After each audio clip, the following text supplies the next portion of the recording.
Hola, soy Noemí Boza y soy de periodista de formación, pero es verdad que hace pues 20 años ya que emprendí, monté mi primera sociedad cuando tenía 27 años y desde entonces que estoy en mi propio proyecto.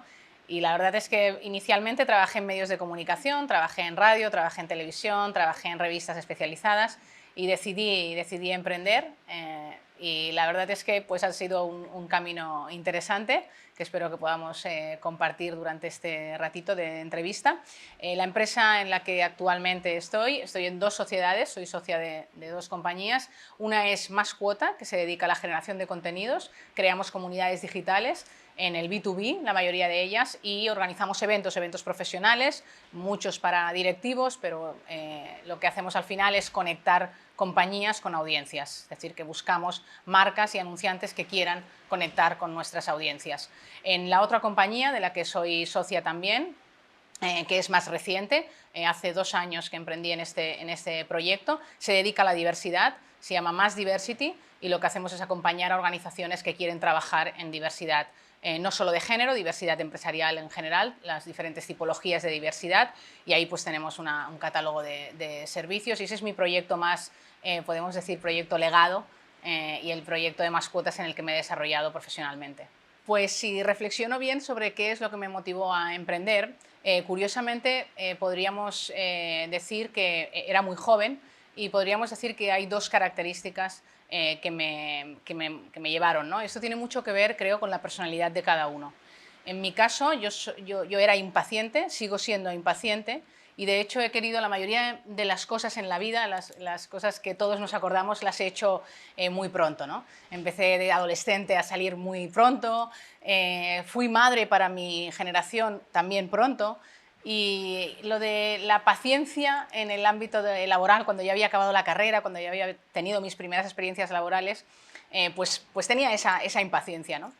Y esa impaciencia, junto con la inseguridad, porque también, ahora no, con la experiencia, pero también en aquel momento recuerdo que era insegura porque no sabía cómo podía yo ser de diferente respecto a tantos periodistas que hay, ¿no? Tantos periodistas que estudiaron conmigo, que estudiaron en años en los que había una explosión entonces en la televisión, porque empezaba la televisión de pago y era un muy buen momento, pero yo no encontraba que tenía una diferencia como periodista. Así que podría decir, reflexionando muy en la profundidad de mi forma de ser, podría decir que dos características de la personalidad, que son el ser impaciente, el ser una persona que quiere siempre conseguir resultados rápidos, que tiene sus cosas positivas, pero también tiene algunas negativas, y también la inseguridad que en el momento tenía por no saber cuál era mi diferencia, es lo que me llevó a emprender. Y casualmente las dos características, tanto la impaciencia como la inseguridad, son las dos cuestiones en las que más me ha aportado el ser empresaria. Me ha aportado mucha paciencia, he tenido que trabajar muchísimo la paciencia durante estos 20 años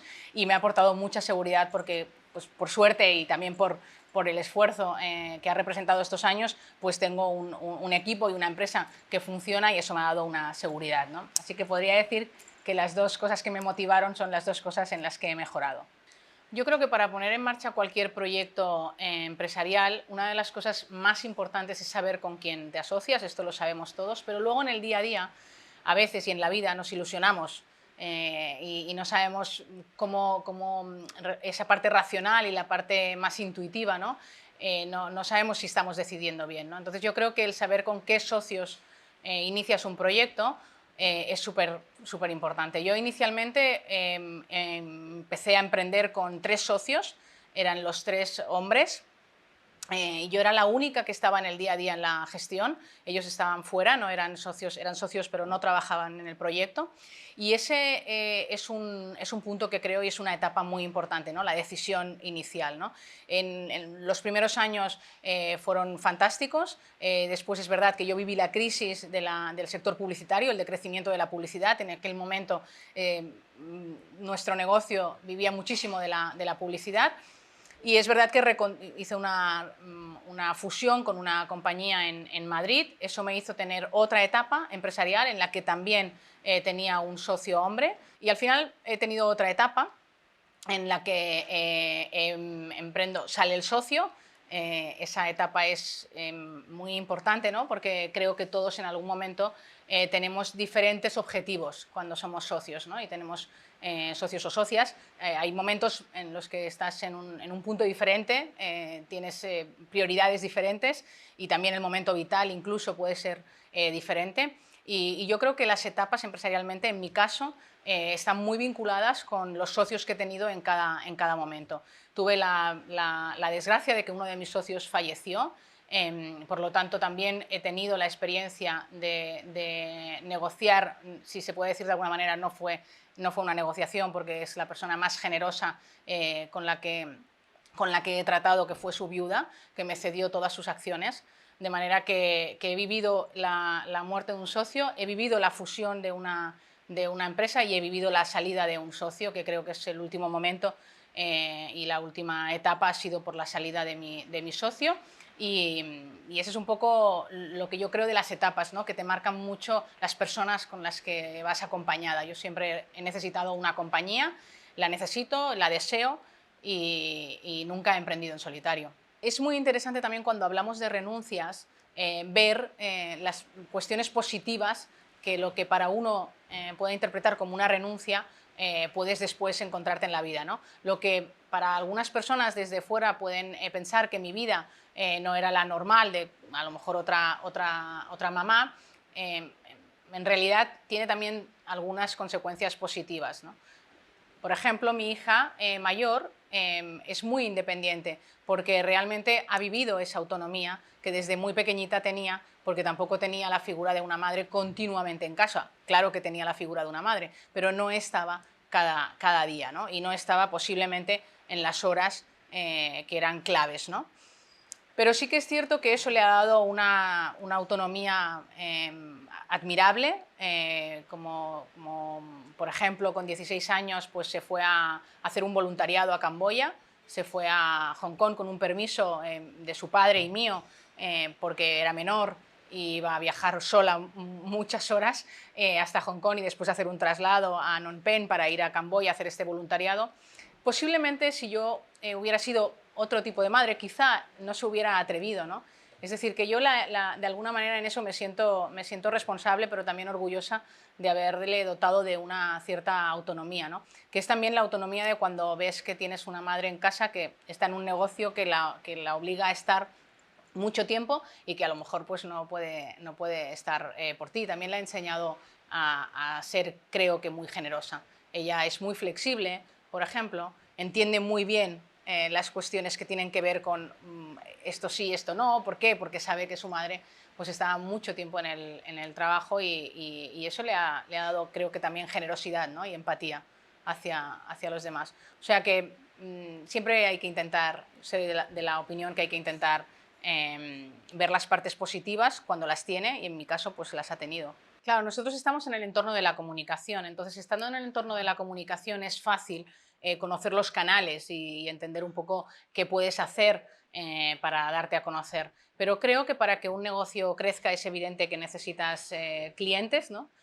Sin ingresos es muy difícil y nosotros hemos intentado diferenciarnos de alguna manera, intentar siempre buscar el que nuestra empresa sea diferente a otras empresas, que en el sector de la comunicación hay muchísimas agencias de comunicación. Nosotros ni siquiera nos consideramos una agencia de comunicación, somos una empresa que genera contenidos.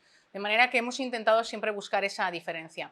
Hay una cosa muy importante que es la apertura de oportunidades, ¿no? El abrir oportunidades. Y puede parecer a lo mejor que es obvio, que es como muy sencillo, ¿no? Pero creo que el no tirar nunca la toalla, el ser una persona muy persistente y el tener siempre la sonrisa y la positividad es muy importante. De hecho, he conocido muy pocos emprendedores y emprendedoras que no tengan una energía determinada.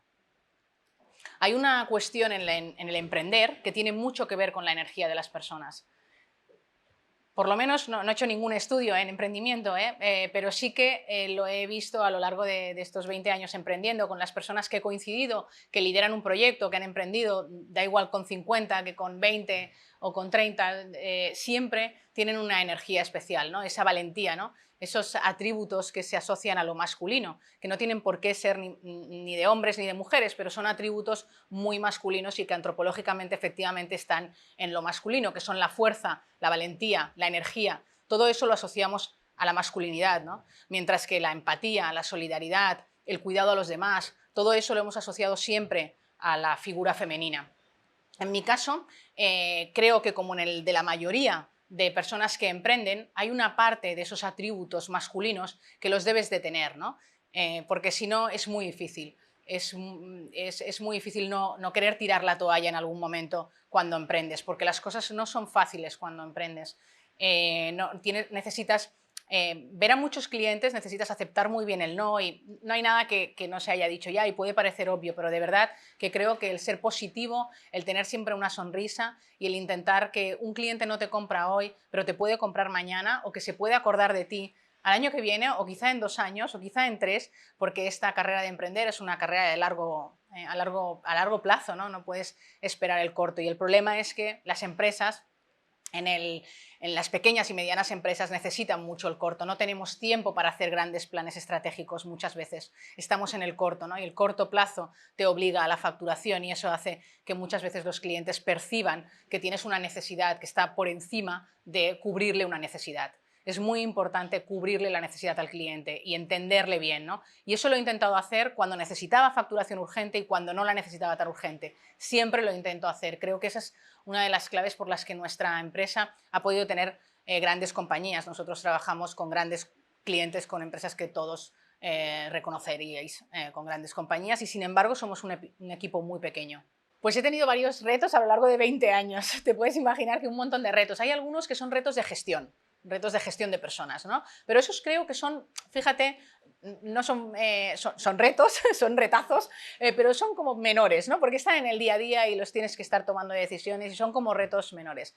Si tuviera que identificar un gran reto, para mí ha sido mantener el equipo en estos 20 años. Me he encontrado con diferentes crisis. La última, por ejemplo, la conocemos todos, que ha sido la pandemia, que ha habido sectores, evidentemente el de la hostelería, la restauración, pero también el de los eventos, ¿no? Nosotros tenemos un porcentaje muy alto del negocio en organización de eventos, ¿no? También los eventos nos hemos visto muy perjudicados con esta crisis, ¿no? Y aún así mantengo al equipo que éramos antes de la COVID-19. De manera que las crisis, he afrontado esta y la del 2008 también, que también fue una crisis en el sector publicitario, y realmente siempre he intentado mantener el equipo, con lo que eso conlleva, ¿no? Porque realmente las pequeñas y medianas empresas somos muy poquitos normalmente. Es verdad que mediana empresa pues podemos hablar hasta de 250 empleados, ¿no? Pero en las pequeñas empresas, las microempresas, realmente somos como una familia. ¿Qué ocurre? Que como no le puedes decir a tu madre o a tu suegra, incluso, o a tu hermana, vete de casa, ¿no? Que no se lo puedes decir, pues también en la empresa se lo puedes decir, pero cuesta mucho. Entonces, a veces he tenido la dificultad y el reto de tenerlo que decir y no atreverme, otras veces de mantener demasiado al equipo cuando a lo mejor no era necesario. Siempre en eso he intentado mantener el equipo, lo he conseguido muchas veces, pero ha sido un verdadero reto. Y también eso tiene mucho que ver con otro reto que no es un reto al que yo me enfrente, pero creo que se enfrenta a la sociedad española en general, que es de alguna manera dignificar la figura del empresario y la empresaria, ¿no? Porque al final arriesgamos mucho, la mayoría somos autónomos, tenemos pocas ventajas y mucho riesgo, ¿no? Yo creo que la sociedad no ha sabido en este país entender bien la figura del empresario y del pequeño empresario, ¿no? Y bueno, pues esto forma parte de los estereotipos, ¿no? Todos tenemos estereotipos, como hablábamos antes, del estereotipo de la familia normal o de la mamá normal, ¿no? Que es profesional y es mamá, y todos tenemos un estereotipo y en este caso de familia, pero también en este caso ese estereotipo de lo que es un empresario, que realmente hay muchas cosas invisibles en el ser empresario. Podríamos decir que he tenido otro reto, un reto muy particular, pero que animo a que todos aquellos que no sean expertos en finanzas, pues a lo mejor me entienden mejor, Desde luego. Yo, como periodista de formación, pues no tenía experiencia en finanzas. Me costó, llevaba años gestionando una pyme y no entendía bien un balance, ¿no? Entonces eran cosas bastante surrealistas, pero al final he tenido la gran suerte, y no es un momento publicitario ni mucho menos, pero he tenido la gran suerte de tener una empresa externa, unos colaboradores que son personas que vienen del entorno financiero y que se dedican a la gestión de todos los temas de finanzas, tanto de tesorería como de, bueno, te hacen todos los planes, saben cuándo vas a necesitar financiación, saben cuándo vas a tener tensiones, saben cuándo las cosas van bien, cuándo van mal, te avisan, tienen esa anticipación que yo como empresaria sin conocimientos en finanzas no tenía. Entonces es muy bueno rodearte, igual que decía antes, de esa pareja ideal, de esa pareja corresponsable. También es muy bueno rodearte de unos profesionales que, si tú no los tienes en casa, no los tienes en tu empresa, y si tú tampoco eres una persona con conocimientos en finanzas, lo puedas delegar, porque así te enfocas en lo que realmente sabes hacer bien. Una de las cosas por las que para mí el reto de las finanzas en una pequeña y mediana empresa, cuando tienes la responsabilidad de unas nóminas y tienes la responsabilidad de poder mantener el empleo, yo creo que es muy importante poderte focalizar en lo que sabes hacer. Yo sé hacer algunas cosas bien, pero no sé gestionar las finanzas de una empresa. De manera que tengo, pues, a los socios ideales, en este caso es una empresa externa, que lo hace. Y a mí me permite tener esa tranquilidad que necesito para focalizarme en el negocio y en lo que sé hacer bien, ¿no? Pues errores, es que cada uno puede cometer tantos errores, algunos pueden ser comunes y otros no, porque esto de emprender es como muy personal, depende mucho del sector, de tu personalidad, de con qué socios, pero sí que hay por lo menos dos que creo que son bastante comunes, ¿no? Uno de ellos es el compartir lo que tú esperas de un proyecto, ¿no? Con ese socio o socia con la que expliques. Incluso yo recuerdo, fue en Sitges también, donde estamos grabando esta entrevista, donde yo me reuní con mi socio y hicimos un escrito de lo que esperaba cada uno del proyecto. Incluso llegamos a poner cosas como divertirme más, ¿no? Reírme más, ¿no? Porque nos estábamos riendo poco en nuestros proyectos anteriores o por lo que fuera. Cada uno de nosotros escribió lo que esperaba del proyecto de forma muy sincera, los deseos, ¿no? Deseos sinceros, que digo yo. Que no es un plan estratégico, no es un plan de negocio, son esos deseos sinceros. Creo que yo en este caso no fue un error porque yo lo hice. Lo que ocurre es que después esos deseos evolucionan y esos deseos a lo mejor no son los mismos cuando pasan 6, 10 años. Entonces es bueno revisarlo. Mi error, por ejemplo, fue no revisarlo, no marcar en qué momento había que revisar esa carta de deseos. Pero recomiendo de verdad, es una de las pocas recomendaciones porque los consejos son muy complicados, dar consejos en esto de emprender, pero sí que una de las recomendaciones sería escribe la carta de deseos, ¿no? Pero también marca en la periodicidad en la que vas a volverla a revisar, 5, 3, 10 años, los que sean, pero márcate eso, ¿no? Porque yo ahí sí que erré en la segunda parte, como te decía. Otro error probablemente que es común a la hora de emprender, creo que es la velocidad, ¿no? La velocidad a la que nosotros queremos conseguir las cosas. Hay proyectos de emprendimiento sin tener estudios delante y sin haberlo mirado, pero estoy casi convencida que hay proyectos que mueren por la velocidad que requieren, ¿no? Hay proyectos de emprender que en 6 meses pueden permitir que los socios estén cobrando un salario, hay proyectos que pueden requerir un año. Yo, por ejemplo, he emprendido por segunda vez en una sociedad en la que hemos estado durante un año sin remuneración las socias. Ahora ya tenemos remuneración, pero entonces no. Esa velocidad a la que una compañía alcanza lo que tú tienes como expectativa, es importante tenerla clara, ¿no? Porque hay proyectos que pueden ser un gran éxito, pero pueden estar 4 años haciendo que sus socios sufran mucho, ¿no? Y si estás dispuesto a sufrir, fantástico, porque tendrás un proyecto exitoso en 5 años, pero tienes que saber si estás dispuesto a ese sufrimiento durante los 4 años, o estoy poniendo un ejemplo de velocidad, pero sí que la velocidad es muy importante. Este aspecto de la velocidad es importante, creo que para emprender, y es también muy importante para el tema de captación de talento. Hay personas que no encajan en las empresas porque las velocidades a las que vamos las pymes son unas velocidades que a lo mejor esa persona no se siente cómoda porque viene de la gran corporación o porque... Es decir, que es una cuestión, un error que he visto tanto en captación de talento y en selección de personas como en el momento de emprender. No tengo una persona en concreto que me inspire, ¿no? No tengo una persona en concreto, no podría decir un personaje de la historia, pues que hay muchas personas que en algún momento dado pues me han parecido interesantes, ¿no? Su historia, pero realmente sí que me inspiro en aquellas personas que conozco que por algún motivo llaman mi atención.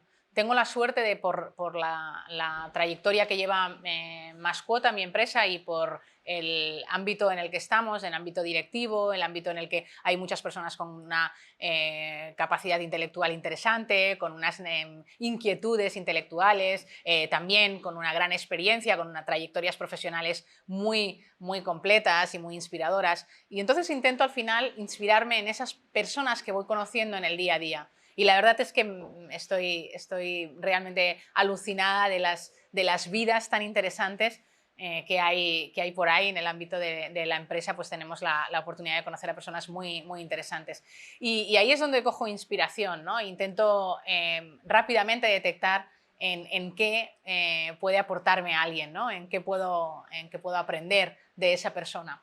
Y como idea o como mantra o esto que decías, la verdad es que soy muy simple en esto, ¿no? Hay una cosa que siempre he detectado, y es que las cosas, es verdad que debe haber una frase de estas motivadoras, seguro que habla sobre ello, pero las cosas que realmente no te cuestan, no te dan un grado de satisfacción muy alto, ¿no? Las cosas que te dan un grado de satisfacción interesante, un grado de satisfacción en el que te aportan mucha felicidad, normalmente son cosas que te han costado conseguirlas, ¿no? Yo una de las cosas que hago para intentar de alguna manera mitigar la ansiedad profesional y los problemas del día a día como pequeña empresaria, pues lo que hago es deporte, me encanta correr y corro carreras. En 2 semanas me voy a San Sebastián a correr una carrera, la Beovia, y la verdad es que ahí es donde me doy cuenta de que las cosas, cuando me entreno para algo y me ha costado ese entreno, pues realmente la satisfacción de llegar a la meta, ¿no? Es verdad que se utiliza muchísimo el símbolo del deporte con la empresa, y que ahora pues todo, si no eres runner, parece que tienes que ser runner por obligación, ¿no? Pero es verdad que a mí me ha ido bien, que a mí me va bien, y que en ese sentido pues siempre intento esforzarme pensando en que va a tener un grado de satisfacción elevado, ¿no? Bueno, para fomentar el emprendimiento hay muchísimas iniciativas. Hoy tenemos iniciativas súper interesantes que dan mucha visibilidad a las mujeres. Lo que ocurre es que esas iniciativas están muy bien si dan visibilidad a las mujeres. El tema es que necesitamos más mujeres que emprendan, ¿no? Más mujeres, aunque es verdad que las mujeres emprenden mucho. En tiempos de crisis está demostrado que la mujer emprende y es capaz de sacar a un país de la crisis. Esto a lo largo de la humanidad está muy estudiado. Pero sin embargo, yo lo que creo, es que la clave está en la educación, ¿no? La clave está en olvidarnos de ese miedo, en olvidarnos de esos fracasos, por supuesto en la igualdad de oportunidades, y ante muchas de estas cosas que yo veo, que son ese miedo, ese fracaso, está el tema de la sociedad, ¿no? Cada uno de nosotros tenemos nuestras posibilidades de cambiar el entorno más inmediato. Hay una idea que a mí me encanta, que es la idea de la cascada trófica. La cascada trófica viene del mundo animal. En el parque de Yellowstone, 6 lobos, introdujeron a 6 lobos, y solo 6 lobos fueron capaces de cambiar, por el efecto depredador, de cambiar la fauna del parque, de cambiar la flora como consecuencia de que cambia la fauna, y incluso solo 6 lobos pudieron cambiar el transcurso del río. Fijaros qué potente es si eso en el mundo animal lo llevamos al mundo de los humanos, ¿no? Con las grandes capacidades que tenemos. ¿Qué quiero decir? Que claro que no podemos cambiar la sociedad, ¿no? Cada uno de nosotros, no podemos hacer que cambie de repente y que podamos tener a muchas mujeres con valentía, con fuerza, con energía para emprender, pero sí que podemos cambiar en esa idea de la cascada trófica, podemos cambiar nuestra realidad más inmediata. Nuestra realidad más inmediata, en mi caso particular, es hacer que mis hijas, por ejemplo, entiendan muy bien la autonomía, ¿no? Y que puedan creer en ellas mismas. Muchas veces las mujeres no emprenden porque tienen esos síndromes, ¿no?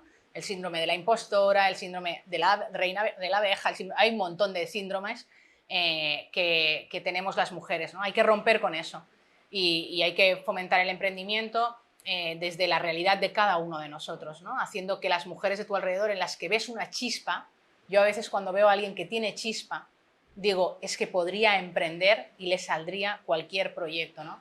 Porque no, el emprender no es para todos. Esto está muy bien que lo digamos, está muy bien que haya plataformas para fomentar el emprendimiento, pero está bien que se diga que no cualquiera puede emprender.